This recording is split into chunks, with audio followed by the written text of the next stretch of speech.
Installed there. Take it away. You able to hear me? Yeah, I can hear you. Perfect. And are you able to see the slideshow? Hold on. That part hasn't come up yet. Yes, now I can see it. So you're all set. Go ahead. Perfect.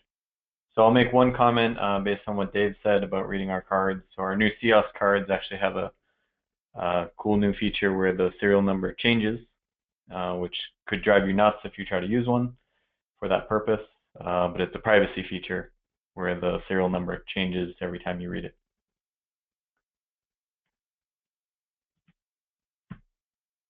So just a quick note about us. So we are actually based in Austin. The Our facility, unfortunately, was not able to be used to host, but if any of you end up in North Austin, you can drive by and see our new headquarters that we built there.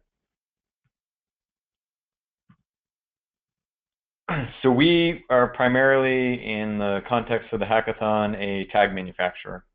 So we do things in all different modes of NFC, UHF, RFID, RAIN, and low frequency as well. But specifically at this hackathon, we'll be showcasing two different areas from our tag portfolio. So one are NFC tags, which you can use from a phone, Android or Windows phone. We'll also have some of our desktop readers as well that allow you to interact with those tags and launch web pages, things like that. From a tag perspective, we take chips from companies like Impinj and others and turn them into tags. And those tags come in many different shapes and sizes, as you can see here.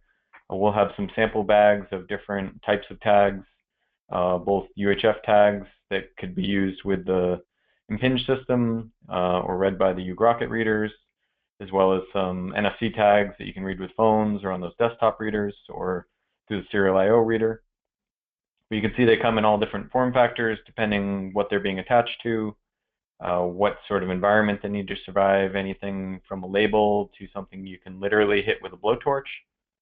We have tags you can attach designed for a keg, designed for clothing, inside your cat or dog if they have a chip. So we'll bring a pretty wide variety of those that you guys can play with to try and embed into stuff or attach to stuff, depending what it is and what it's made out of.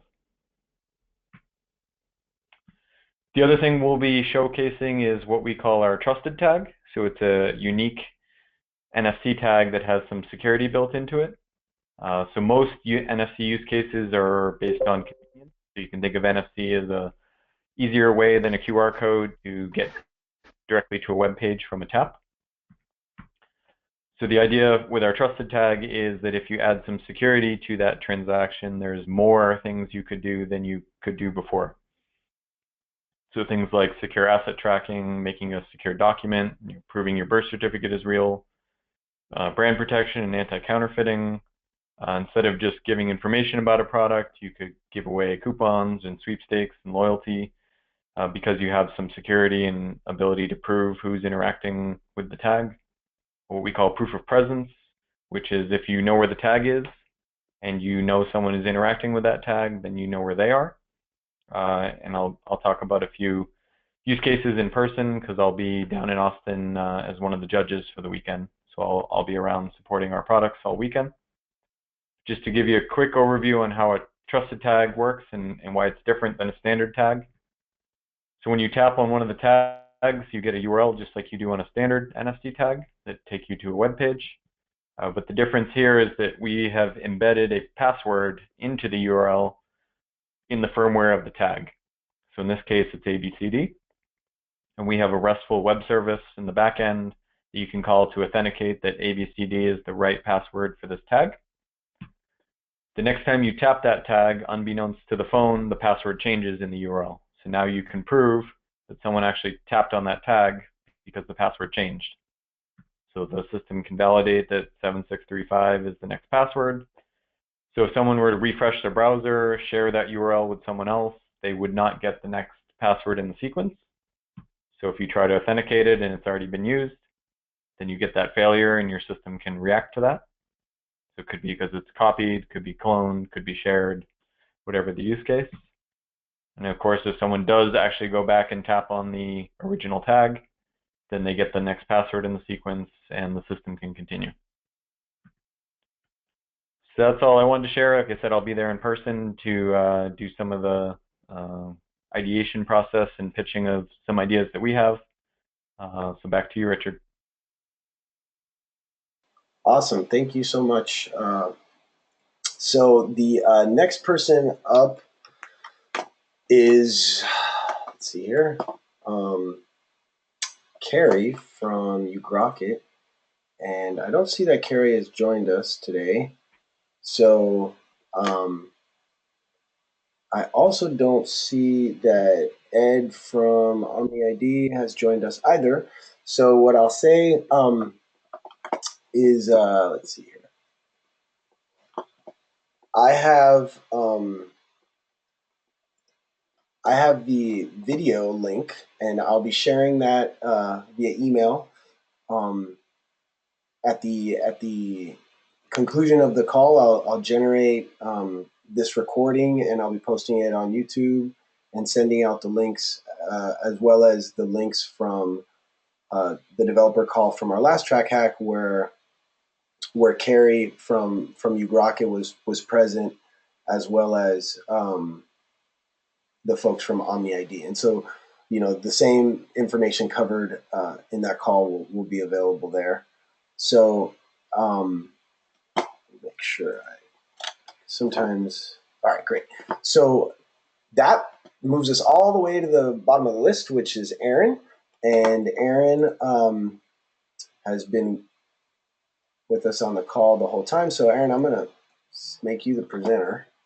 So you could talk a little bit about Clearblade, you know, the hosted space, how many people you think are gonna fit, kind of give people a little bit of some bearings as to when they arrive and how they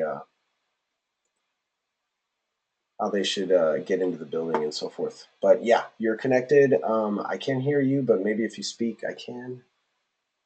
Yep. How about I talk now? Is this working? Great. Now I can hear you just fine. All right. Fantastic. So I see your screen, so that means everyone does. You're all set. So I'll just give it to you.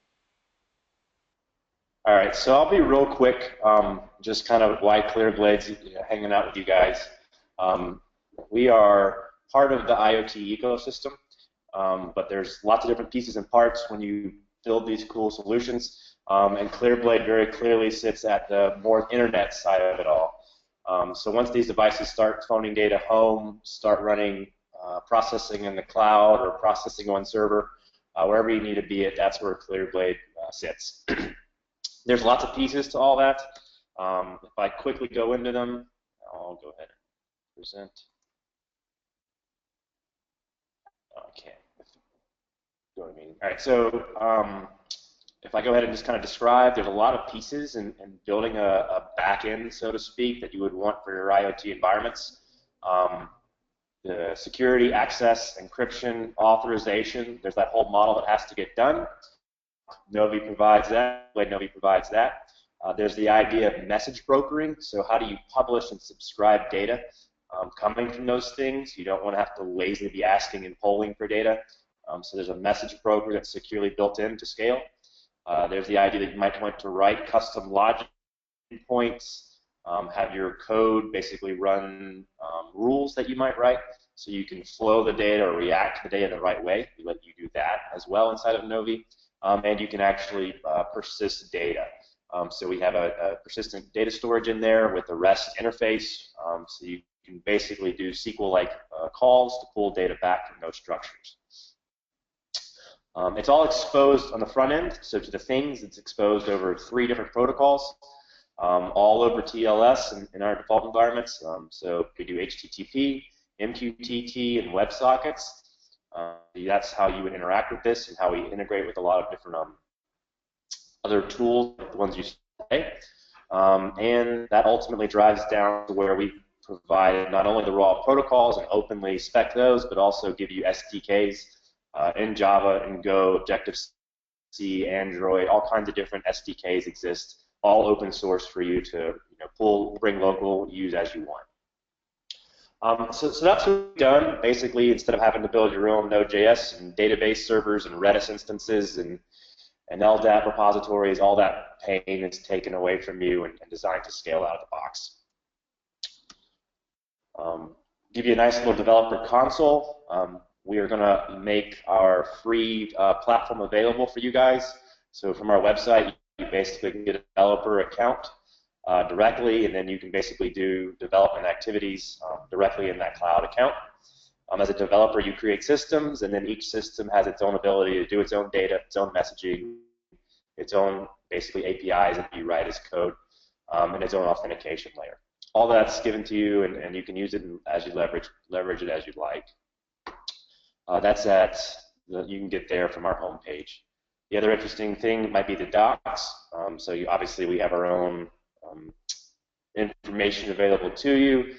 We've docked it as well as we can, so there's a Swagger interface if you want all REST endpoints. If you just want a high-level overview that takes about 30 minutes, I recommend the JavaScript tutorial. That's a pretty quick and easy way to learn all the pieces and parts and not have to worry about back-end servers. As a quick little demo, I'll tie this back into what Mark was just previously talking about with the trusted tag. We've wired these two things together already as part of a demo. In this case, the idea is you would be walking up to something and inspecting it. If you think about a nice little fire extinguisher and how those have to be inspected all the time, it's important to know that person was there when they said they were.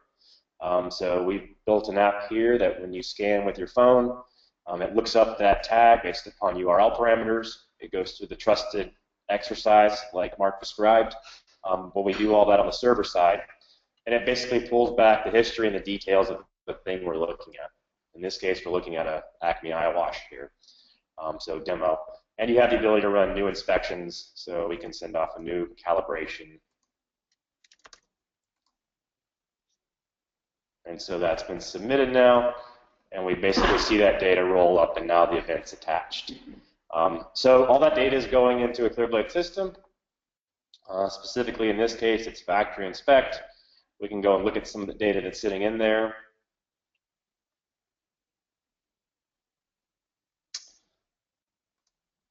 And you can see things like history on the tags. So here's all the tags. Here's specifically our test we just ran, right? So all that data is being stored for us. In this case, there's also code being run. So we've implemented our own APIs behind the scenes for that app. So we can do things like get tag description. Well, we write the JavaScript on the fly right here to execute how we pull back the tag itself. So you can do that. You can make HTTP calls from this JavaScript. Anything you'd want to do, kind of in a node-like environment, you can do here. But you don't have to deal with the auth, and all those kinds of models are all taken care of for you. Just to dive in, we do have a GitHub account. Lots of interesting things there, including SDKs, tutorials, helper libraries we've written. There's also one that might be of most interest, Clearblade patterns. So this is a set of services and example code for doing lots of interesting things, whether you want to send SMS messages, run Stripe credit card payments, get Facebook data, store AWS S3 data, or NFC HID tags. So we actually have code out here for how you would integrate that. And you can see the verify tag JS right here as an example for you. So basically the goal of Clearblade is just to make it easy for you guys to do back-end work. All right. That's it for me. I'll go ahead and say the facility, I'll be here helping keep it open. I'm going to ask the other sponsors and stuff and folks help me be available. There's plenty of stuff downtown. The only thing I'll warn folks of is it is downtown and it is South by. So I'll be Ubering and biking more than I'll be attempting to ever find a parking